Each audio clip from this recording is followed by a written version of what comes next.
Hello and welcome to the Fighting Spirit Podcast. As always, I'm Jason and I'm here to bring you the fight picks for UFC Fight Night Overeem versus Rozenstruik taking place in Washington, D.C. The layoff is over. I'm back at it. We had a little bit of a beer review that came out, but otherwise I haven't spoke to you guys in a couple of weeks, so I'm really happy to be back doing this, doing what I enjoy doing, picking fights, and getting a show out there. So without further ado, let's get into it. Here's the show.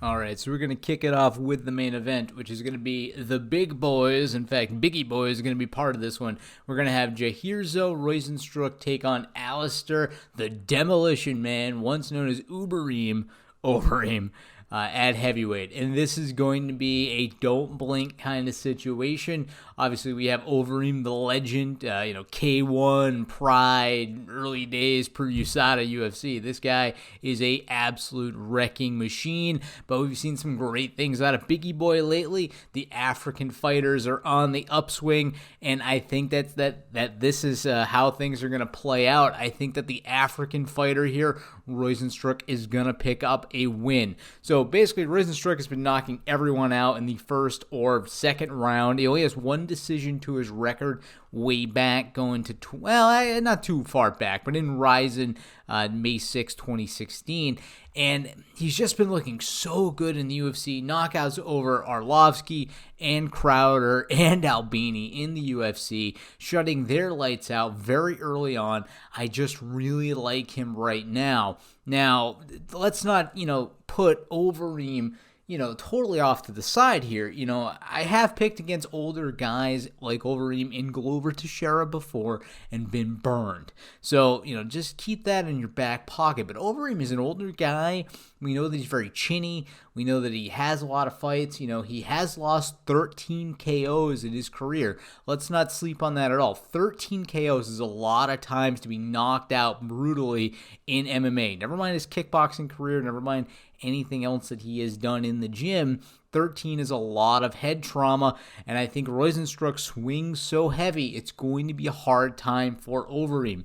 Overeem does have those 17 submission to his game, but we have not seen him get a submission since, going back to 2009. I don't think he's going to get one here. I don't think he's going to try to force it into a well-rounded MMA affair. I think it's going to be a stand and bang kind of kickboxing event. I think that's going to play into the pocket of Rozenstruik. Rozenstruik, has never been knocked out in his career. He's never lost a fight. And I think that Overeem is just a little too far over the hill here with too many miles on him. Now, all that being said, he did knock out Sergey Pavlovich and he did knock out Alexei Oleinik. So he does have, still a lot of power. It's just, can he eat punches? When I look over at Oleinik, obviously he was the submission artist and he wasn't really designed to beat a guy like Overeem in this event, just because he wasn't going to swing heavy hands. But Sergey Pavlovich, he did swing heavy hands, 11 KOs or his 14 wins, and he himself got knocked out. So there's precedence here to say that I am wrong, that Overeem is going to be able to hang with Biggie Boy, but I'm going to go with Biggie Boy in this one. The numbers have it, and I think he's going to pick up a W in Washington, D.C. I am picking Biggie Boy Rozenstruik in the main event. In our co-main, we're going to have kind of an interesting one, ladies strawweight bout, which is sort of interesting because there are a lot of really good fights, I think, on the card. Even the ladies bantamweight bout, Esther Ladd and Yana Kutinskaya. Like the Rob fights, Ricky Simek. I'm not sure why this was the co-main, but more props to the ladies, for getting the co-main event. Either way, we got Mariana Rodriguez taking on Cynthia Calvillo, and what should be a pretty interesting matchup here. So when we look over at Mariana, we look over at Cynthia, we still have some relatively green fighters, but both fighters, do have very good records. We have Calvillo with a 8-1 record, and we have Rodriguez with a 12-0 record, and I really like just kind of the performances that we've seen out of Mariana to this point. I think that her win over Tisha Torres and Jessica Aguiar were so dominant against fighters that are so good against picking up, decision victories there, especially with Tecia Torres, and Rodriguez was able to be that much better than her. And so even though that Calvillo does train over at Team Alpha Male, I believe that Mariana Rodriguez is going to be able to pick up a win here. I just like Rodriguez that much more in this event. I think she has much better striking output. Her output is 2-1 right now over her, 3 affairs she's had just thus far in the UFC. Also, she has very good takedown defense, and we know that Calvillo likes to score takedowns. She has a pretty high takedown rate. However, if Rodriguez can stuff those, I think that she's going to stand a very good chance of picking up a win here. So I am going to call in the co-main Mariana Rodriguez to pick up the W in Washington, D.C. All right, in our third event here, this is going to be at heavyweight. We're going to have Stefan the Skyscraper Struve take on Ben Rothwell in what should be a really, really fire contest. So we got Stefan Struve here. He's 7 feet tall. He has a ridiculous reach. We got to talk about her 84-inch wingspan, 6 inches more than Rothwell. And even though the guy does not always throw a great jab behind that giant wingspan of his, I think that he's going to have enough to pick up a W here against Rothwell. So Rothwell is, he's an older fighter. I think his heyday is kind of come and gone. He's on a 3-fight slide. He hasn't had a win since 2016 against Josh Barnett, and I don't think he's going to get one here. I think it's time for him to ride out into the sunset and leave the UFC behind him. Struve, we've also seen him have a kind of a tough go of it himself. In fact, he had a 3-fight losing streak. Alexander Volkov, Andrei Arlovski, and Marcin Tybura not all via decision. That Volkov fight was via TKO, but he was not looking good at all. And then he comes back, gets one more in on that European card, and he gets a submission via arm triangle. And so he gets maybe a little bit more invigorated. He has the right body type for this a contest, for this affair. If he can just find it mentally, if he can stand behind his long jab, if he can set up combinations and, not play into the power that Rothwell really has. He's got 27 KOs over his 36 wins. If he can just stay out of the reach of that big power shot, I think that Struve is the slightly better, more well-rounded fighter here, and he definitely has that submission game with those giant arms. 18 submissions over 29 wins. He just looks phenomenal in his last contest, and I think he can get it done here.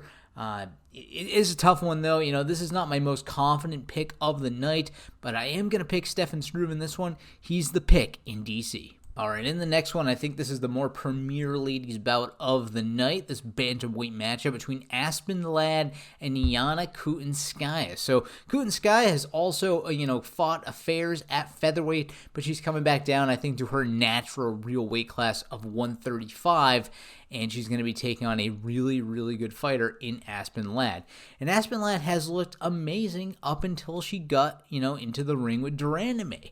She was looking really good against Evinger, Lena Landsberg, even Sijara Eubanks. She looked pretty good. I mean, she wasn't shutting the door like we had seen her do so many times before, but she was looking very good until she ran into that top caliber opponent. And nothing against Yana Kutinskaya, but I don't think she's that quite top level fighter that de Randamie is. So I think this is going to be a fairly even matchup where I'm going to give the slight edge to Ladd here. Both ladies like the stand-up game. They only have one submission each. Obviously, Yana Kutinskaya does have the bigger, volume of work behind her. She's 12-4 versus Ladd's 8-1, but Ladd knows how to win. She knows how to go out there and grind, and I think maybe if she hadn't gotten caught early by de Randamie, she was knocked out in the first 16 seconds, we could have seen more out of her, and she could have potentially put it on to maybe pick up a victory there. It's hard to say when somebody gets knocked out so early. You get those walk-off wins, and it doesn't really teach you much from a perspective, where I sit, and I don't know how much it teaches the fighters because I'm not in that seat either. But when I look at the numbers, I have a slight edge here for Ladd. I think she's going to get it done. We're picking Aspen Ladd in the event. All right, hold on to your butts for this one because it's going to be interesting. At men's bantamweight, we have Cody the Spartan Stamen taking on Song Yadong. In this one, it is kind of down the middle for me. I'll be perfectly honest, but I am going with Stamen in this one. So Song Yadong, the Kung Fu Monkey as he goes by.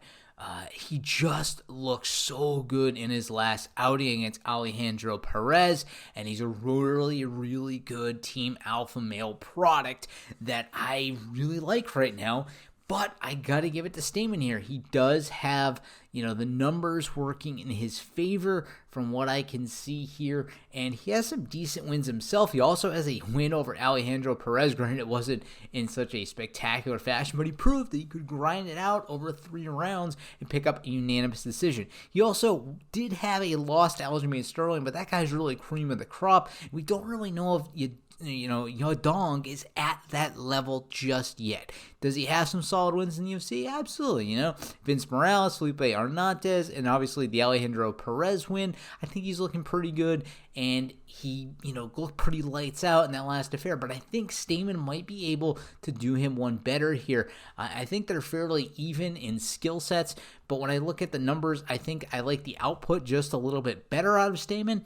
And even though there's that alpha male camp, which does make me a little worried, we know that Stamen has the much better takedown game than Yadong. So the only thing that makes me worried about that is that from that team alpha male camp, that Uriah Faber camp, very wrestling heavy focused camp where you can really specialize, I think that Yadong might be ready for that, and he might be able to stuff a lot of takedowns and use really good footwork to keep it away. Now, if he can't do that, if he falls victim to Stamen's great takedown game, also good takedown defense. So if Yadong tries to put it on him, I think he might be able to stuff it.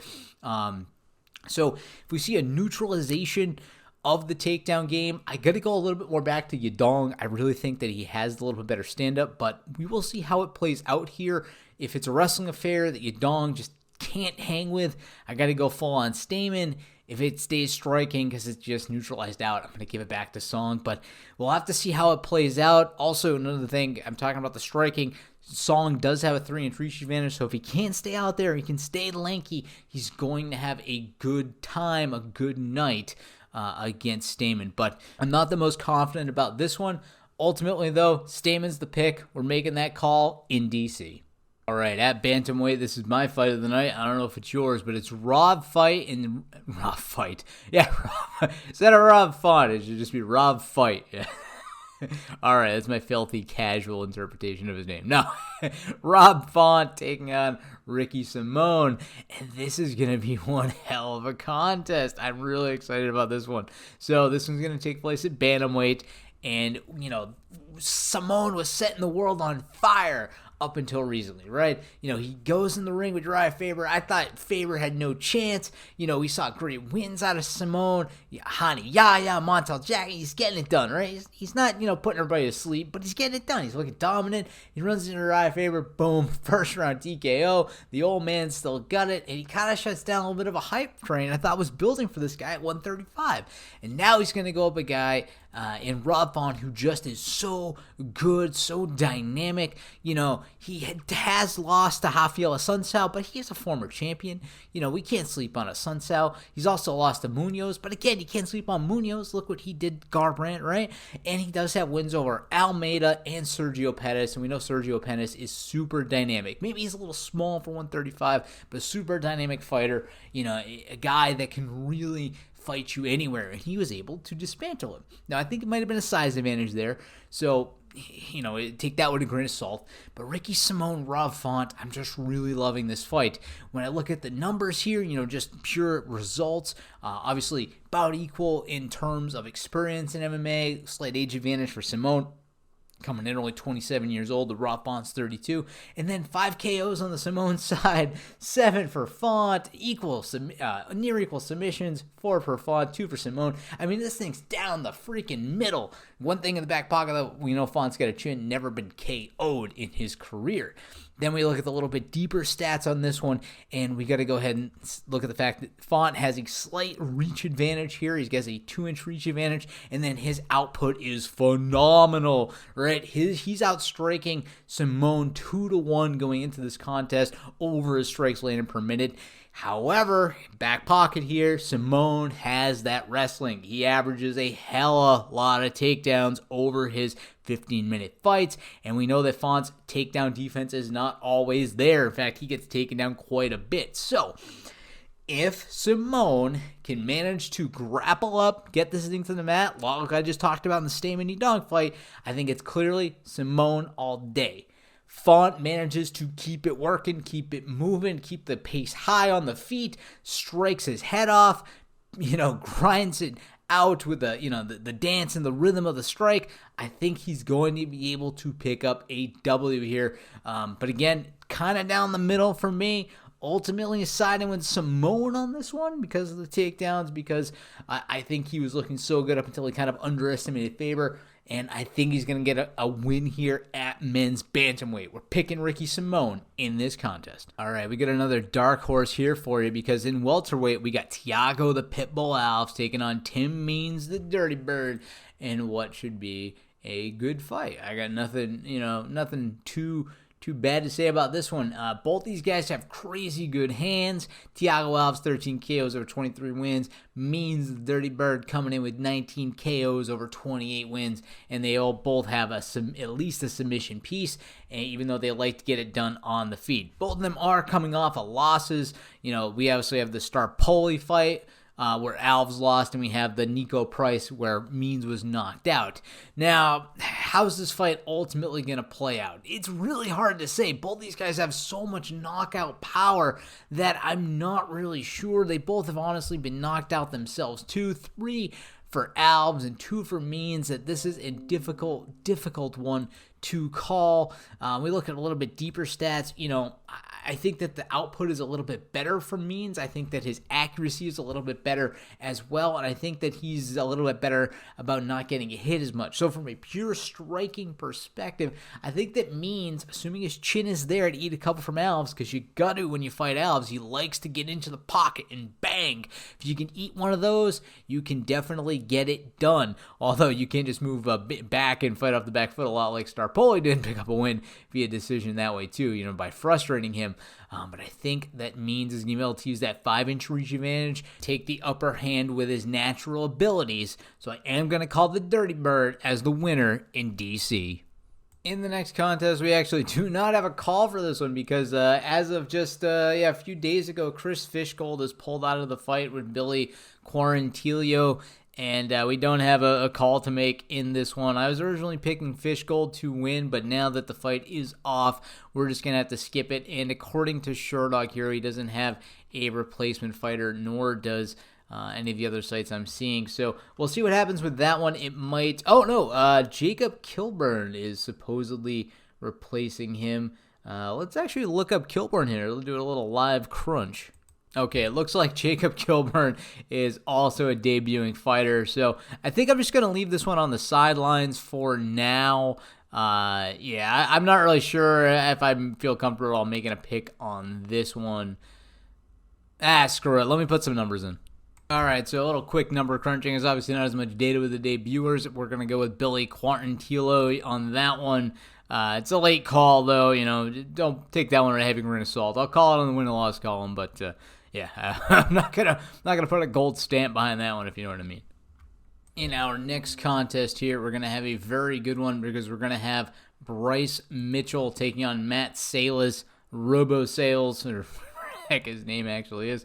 I'm sorry about that. But we have an amazing featherweight contest that I think is going to be very good here. So we have some guys that are both, pretty young in their careers, both looking really good right now. But I got to give it up for Thug Nasty Bryce Mitchell right now. Any guy that can beat Bobby the Wolfman Moffitt is somebody that I believe in, and that's who he beat in his last contest back in March. Not to sleep on Matt Sales, he did defeat Kyle Nelson, but he did take a loss to Shayman Moraes coming into the UFC. And, it was kind of touch and go in that Kyle Nelson fight, only picking it up in the third round. So I'm going to go with Bryce Mitchell here. I think he's the slightly better fighter. However, you cannot sleep on those knockouts that Sales has. Sales has in his career 6 KOs over his with his 1 submission over his 8 wins. And Mitchell is coming up with those 8 subs over his 11 wins. And I think he's going to be able to catch Sales in a submission. Bear in mind that Sales does train, though, at Alliance MMA, and so he is exposed to a lot of really good talent. I just don't think he's going to be able to hang with a guy like Bryce Mitchell at this point in his career, and so I'm picking Thug Nasty in this event. Also, I love that name. That's just, Thug Nasty, you might think I'm going to hate on it a little bit, but I just love it. It is what it is. He's a thug. He's nasty. It's Thug Nasty. It's a beautiful name. I love it. All right, in this next one, we have another debuter. We have Joe Solecki taking on Matt Wyman. And in Matt Wyman's last outing, I thought that he was going to pick up a win. He was coming back from a 2014 layoff, taking on Luis Pena, and he got smoked. He was not able to hang in that fight. But in this one, I am going to pick him again against Solecki. Solecki's making his UFC debut. He does have a win over James Wallace in the Dana White Contender Series. And this one, heavy grain of salt. We don't really know. I thought basically we're going to see a guy in Wyman come back and be like, hey, I'm ready to rock and roll. I'm back. But if he takes another L here, I'm going to start wondering if he's just doing this for a paycheck of sorts, and that he doesn't really, really want to fight, that he just kind of wants to be in it to have a chance and just collect some money. So I don't know. We'll see what happens. I find it weird for a guy to come back after 5 years and not be after it.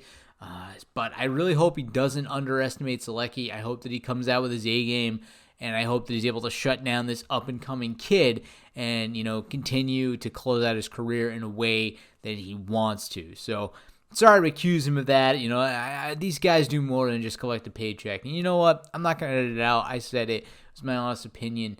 But, it's just my own opinion. And this guy fights for probably more than a paycheck. Everybody does all those hours in the gym, grinding away. Nobody just does that for a little bit of money. So I'm sorry to say that. It's good that it's out there. But, yeah, I'm wrong. He's doing it for more than a paycheck. At least I hope so. After all that, though, I do have to pick a winner and, to come up big on Wyman again. I am going to pick Wyman. So I haven't grain of salt on that one, but we are picking Wyman in that event. And in our last 2 events here, we're going to have another ladies contest taking place at strawweight, where Virna Jandiroba is taking on Liviana Souza in what should be a good contest here. In this one, I am ultimately going to pick Jandiroba, though. Jandiroba got, great contestant in Carla Esparza the first time out and did not perform. Jandiroba, got a great fighter for her intro to the UFC, and, nothing against Liviana Souza, but she's not Carla Esparza, former champion material, and I think that she's finally going to show that she does actually belong in the UFC. She's going to be able to pick up an amazing win. I think she's going to be able to defeat Liviana Souza. I don't think that the opening contest with Esparza, was the total look at Jandiroba, and I think that she is ultimately going to pick up a win here. She was undefeated coming into the UFC with some great submission game, and I think that she's going to be able to pick it up here again against Liviana Souza, who, has never been submitted herself, but, it's going to be close, put it that way. It's going to be a close contest to an extent, but I am picking Jandiroba in that one. And then in the last one here, we're going to have Mahmoud Murdiev take on Trevor Smith in a contest that should be very interesting at men's middleweight. And so I'm picking in this one Murdiev. I think that he's just looking really good since his intro into the UFC over Alessio Di Sergio. He has 15 KOs over his 23 wins. He just looks like a really good physical specimen. And nothing against hot sauce Trevor Smith here, but I think that he's on the decline of his career. He has back-to-back losses. He's 38 years of age, and I think that Mahmoud Murdiev is going to be able to make a name for himself off of this win at the age of 29 and slowly but surely climb potentially the ranks of men's middleweight. So in that one, I am picking Mahmoud Murdiev in that contest. All right, let's go over it one more time. We're going to have Rozenstruik, Rodriguez, Struve, Ladd, Stamen, Simone, Means, Jandiroba, Murdiev, and I did skip a few here. We're also going to have Bryce Mitchell, Thug Nasty, as well as Matt Wyman and Mahmoud. Nope, which one am I skipping? I'm picking Billy Quarantillo in the final contest there, or the one in the middle, depending on how you look at it. So those are our picks. We'll see how they go. As always, there will be a retrospective. We will go over things and see how things turn out. So I want to actually give a little bit of information, though, about the metric itself. So I have been evolving a few different metrics here, and so I currently have 3. Now, they basically escalate in terms of less and less meat input and more raw stats. So the one with the raw stats has some different picks than the overalls. I have ones, what's called A, B, and C. A and B are more closely related than C is. C is the most raw form of statistics that I have. It's actually the most successful on its own, but I'm doing the one that takes 2 out of 3 of the contests overall. So I'll be honest, the last one, C, actually has Overeem, Rothwell, Kutinskaya, Souza, and that's it for differences. So there are a few differences out there. I'm going to make note of it in the retrospective if this one does perform a little bit better.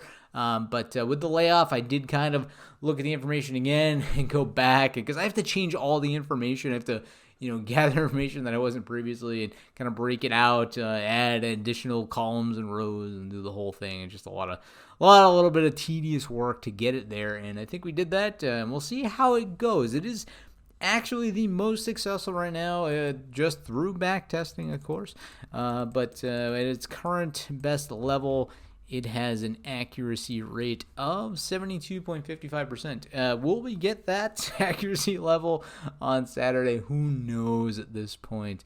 These things are so hit and miss sometimes, but it's not an international card. Most of these fighters have some pretty good experience to their name, and I think that we'll be able to make some really good picks, but as always, we got to see how it plays out.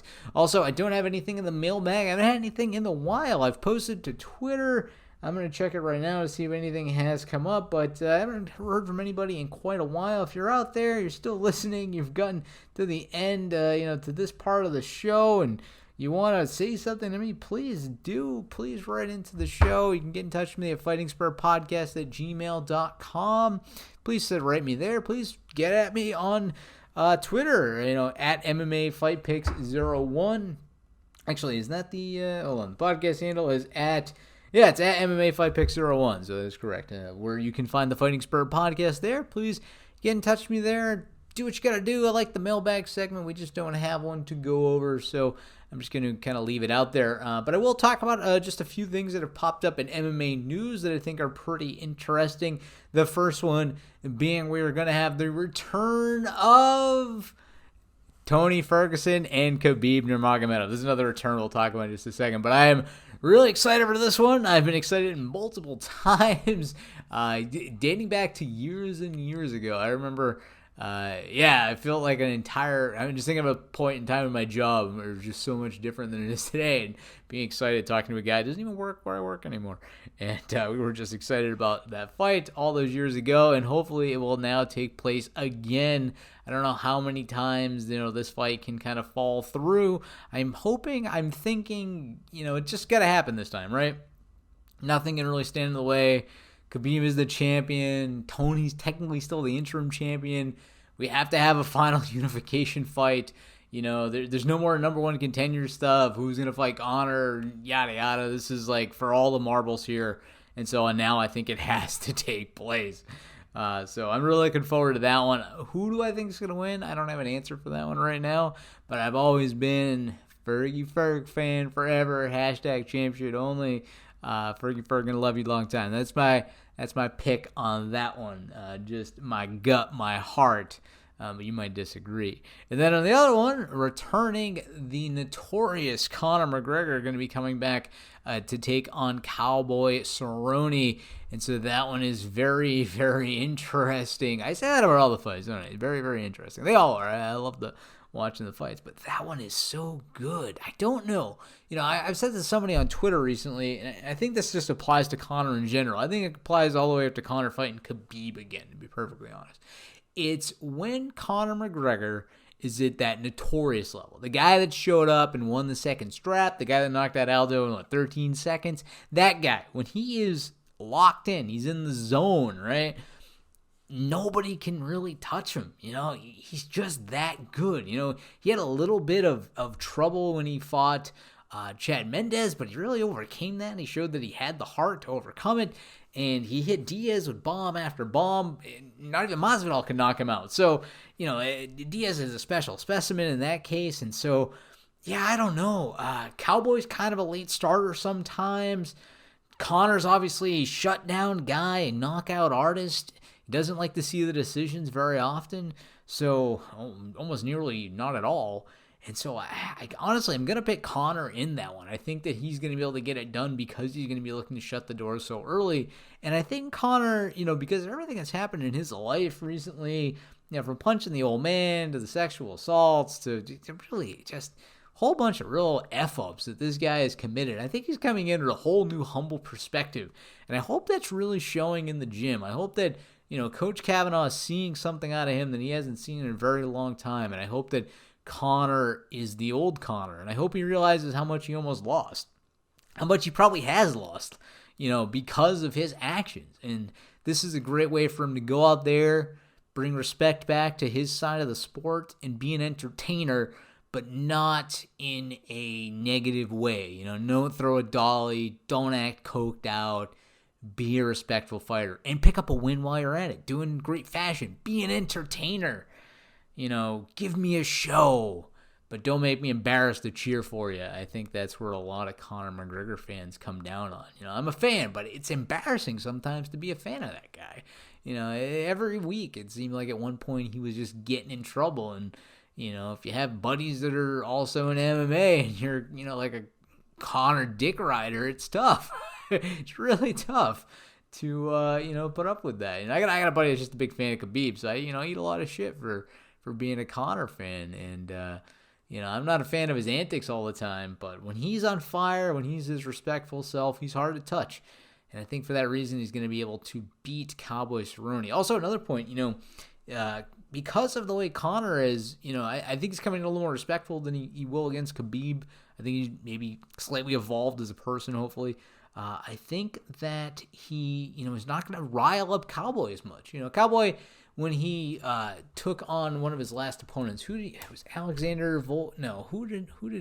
Donald Cerrone take on last? Let's see. I got to go to Sherdog here and pull it up, because when he took on Alexander Hernandez called Cowboy like every name in the book. Old man, too slow, gonna retire his ass. And he really riled that dude up, like in a way that, he probably shouldn't have. I don't think Conor's going to come out that way. I think Conor's going to come out with a lot of respect and not get under Cerrone's skin, which is going to make it a little bit harder for him to come out. I think it's going to be more like, a Leon Edwards, Justin Gaethje, Tony Ferguson affair for the notorious one rather than an Ally Quinta affair. So we'll see how that one plays out. It's obviously the biggest thing going right now in MMA, and it's just around the corner. January 18th is when that thing is going to kick off. And then I think, April 18th is right now the projected date for us to have the Tony Ferguson, Khabib Nurmagomedov card. So that one's just looking really good. And I know I don't talk about the news very often, but I had to bring that up just because things are moving fast and furious for 2020. There's also the John Jones fight taking on Dominic Reyes. We just got so many good ones to kick off the year, and I'm sure July is going to have even more amazing things to come. And, of course, there's more to talk about, I think, with this whole Conor McGregor-Cerrone thing. Maybe we'll talk about that more as things get down to it, and you probably know where things are going for what I'm going to say. I'll just leave a 3-piece and a biscuit here to leave a kind of a primer for what I want to talk about. But we'll see how that plays out. He's got to beat Cerrone. He's got to make that happen. And then who knows? Could be riding high again. We'll see how it plays out. And if he doesn't win, I don't know. Maybe that Conor's gone. Maybe he's gone forever. But we'll see. I'll talk about more when the fight actually takes place. All right. So I've been rambling a bit. Let's call this a show. Until I speak with you again on the retrospective, happy fight picking.